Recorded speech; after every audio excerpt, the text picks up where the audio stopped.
బెండకాయ జీడిపప్పు వేపుడు. ఇది వేడి వేడి అన్నంలో తినడానికి చాలా చాలా బాగుంటుంది.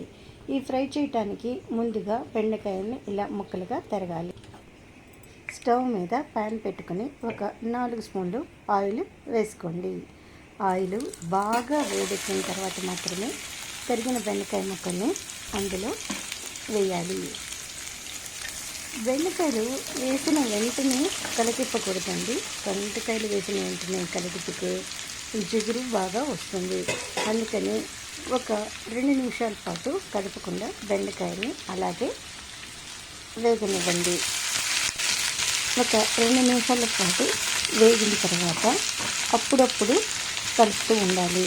చాలా వెంటనే తిప్పారంటే బాగా జిగురు వస్తుంది.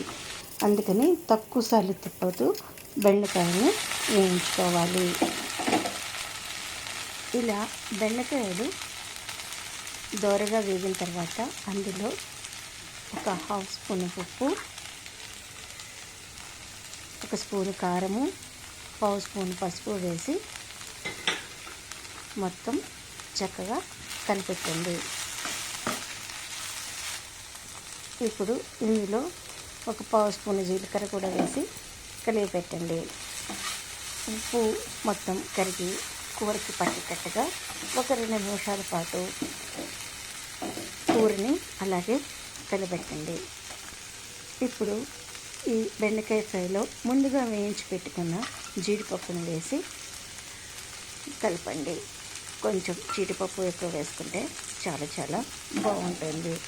ఈ జీడిపప్పు వేసి కారము ఉప్పు అంతా జీడిపప్పు కూడా పట్టేటట్టుగా బాగా చక్కగా కలపండి. అంతే, ఎంతో టేస్టీగా ఉండే బెండకాయ జీడిపప్పు ఫ్రై రెడీ అయిపోయింది. ఒకసారి తప్పకుండా ట్రై చేయండి.